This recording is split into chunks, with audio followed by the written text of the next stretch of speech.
pembagian gelombang seismik. Gelombang seismik itu dibagi dua, body wave sama surface wave. Kalau body wave ini adalah gelombang badan atau gelombang tubuh. Nih, di dalam gelombang badan atau gelombang tubuh sendiri dia dibagi dua, yaitu gelombang primer dan gelombang sekunder. Gelombang primer ini apa? Jadi gelombang primer ini adalah gelombang longitudinal yang gerak lambatnya itu bolak-balik dan gerak lambatnya bolak-balik, terus kecepatannya itu lebih tinggi daripada gelombang sekunder. Namanya juga gelombang primer ya.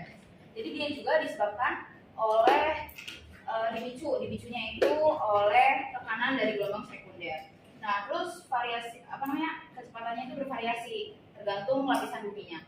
Jadi dia tuh kecepatannya 5 sampai 7 km per second di kerak bumi, habis itu lebih dari 8 km per second di mantel bumi, di mantel dan inti bumi, habis itu kurang lebih 1,5 km per second di dalam air sama 0,3 km per second di udara.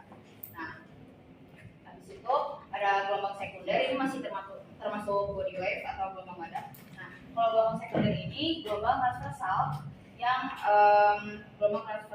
yang memiliki partikel tegak lurus terhadap arah rambat serta waktu datangnya gelombang primer. Nah, kalau gelombang sekunder itu dia nggak bisa merambat di fluida, jadi dia tuh nggak bisa terdeteksi di inti bumi luar, tapi masih bisa terdeteksi di inti bumi dalam.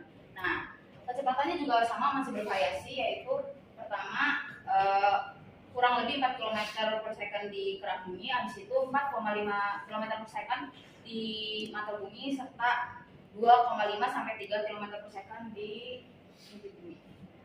Nah, terus gelombang seismik kedua, jenis kedua itu ada gelombang permukaan atau surface wave. Nah, surface wave sendiri itu dibagi dua juga, jadi gelombang low sama gelombang relay. Sebelumnya gelombang low tuh kenapa sih dinamain gelombang low? Barangkali ada yang nanya. Nah, jadi gelombang low ini dinamakan gelombang low itu untuk menghargai matematikawan Inggris, yaitu dia orang pertama yang membuat model matematika tentang gelombang low ini, namanya itu August Edward Lovelock. Jadi dinamanya gelombang. Nah, gelombang low ini itu gelombang yang arah rambatnya bergetar melintang terhadap arah berjalannya. Terus gelombang low ini merupakan gelombang transversal dan kecepatannya ini di permukaan bumi adalah kurang lebih 2 sampai 4,4 km per second. Di situ gelombang kedua di gelombang permukaan ini ada gelombang relay. Nah, gelombang relay ini itu gelombang dengan arah rambat bergerak tegak lurus ke arah rambat dan searah bidang datar di sekitar itu. Nah, ini nih kecepatannya kurang lebih 2 sampai 4,2 km per second di dalam bumi. Gitu. Nah, ini gambar gelombang primer dan ini gelombang sekunder, gambar gelombang sekunder. Habis itu ini gelombang low yang kayak gini dan gelombang relay yang kayak gini. Nah, di situ karakteristiknya gelombang seismik itu apa aja sih? Nah, jadi beberapa karakteristiknya adalah pertama tadi kan yang saya jelasin juga mereka bervariasi ya kecepatannya. Jadi merambat dengan kecepatan yang bervariasi tergantung pada sifat elastisan dan densitas medium yang dilaluinya. Di situ kedua itu dia dapat mengalami pemantulan dan perbiasan saat melewati medium dengan sifat yang berbeda. Itu mengapa mereka tuh kecepatannya tuh dan elastisitasnya tuh beda-beda karena beda medium. Nah, di situ tuh amplitudo gelombang yang bisa mengalami atenuasi atau pelemahan seiring dengan bertambahnya jarak dari sumber. Di situ frekuensinya itu umumnya berkisar antara 0,1 Hz sampai 100 Hz. Di situ gelombang seismik nih buat apa sih kita pelajarin? Jadi gelombang seismik ini kita tuh bisa pakai buat aplikasi sumber air tanah, arkeologi, deteksi rongga bawah tanah, terus forensik, pemantauan lingkungan dan lain sebagainya. Nah, di sini kita belajar untuk menghitung epicentrum, itu pengukuran gempa bumi. Jadi alat ukurnya pakai seismograf, yaitu alat atau sensor getaran yang biasanya digunakan untuk mendeteksi gempa bumi atau getaran permukaan tanah dan skala itu. Jadi sekarang kita bakal menghitung epicentrum. Jadi rumusnya itu gelombang sekunder dikurangi gelombang primer dikurangi 1 detik dikali 1 km. Terus ini contoh soal dan pembahasannya. Jadi contoh soalnya itu hitunglah epicentrum gempa dari masing-masing stasiun tercatat gempa berikut. Nah, stasiun A gelombang primer pertamanya itu tercatat pada pukul 2.28.25. Di situ gelombang sekunder pertamanya pukul 2.30.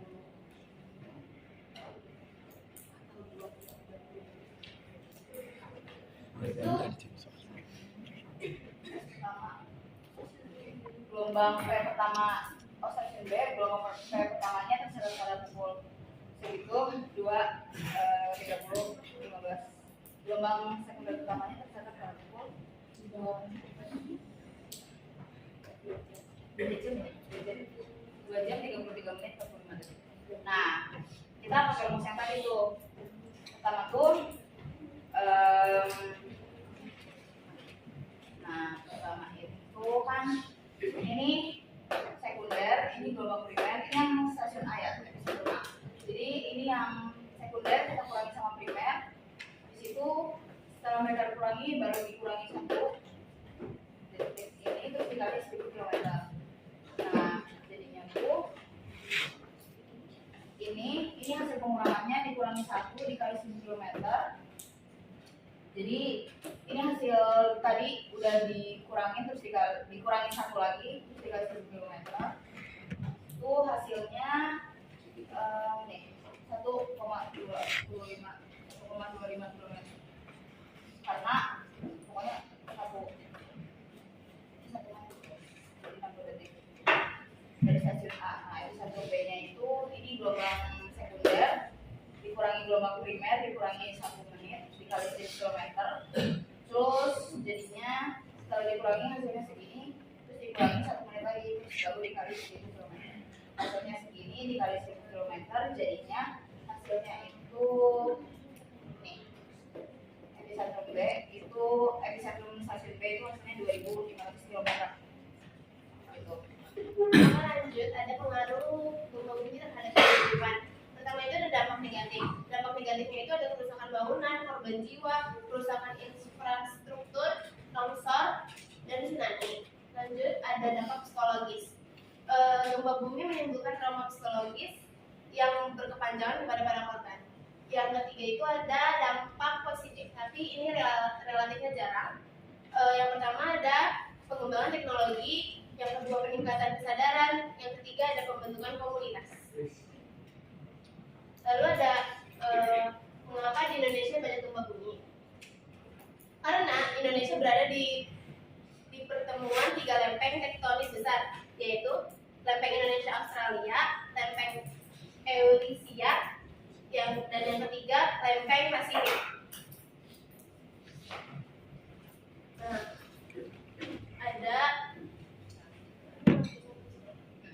cara mencegah gempa bumi itu bisa membuat bangunan tahan gempa, sistem peringatan dini, simulasi evakuasi, dan menyiapkan peralatan darurat. Lalu penting untuk diingat kalau misalnya kita lagi ada di kondisi kita kena gempa bumi, yang pertama itu jangan panik, lindungi kepala, jauhi jendela, dan keluar dari bangunan. Di sini ada contoh peristiwa gempa bumi, yaitu yang dulu sempat booming, gempa bumi Aceh. Bisa dibaca dulu. Ya, terus yang kedua ada gempa bumi Cianjur, baru 2022, baru 3 tahun lalu guys. Nah, jadi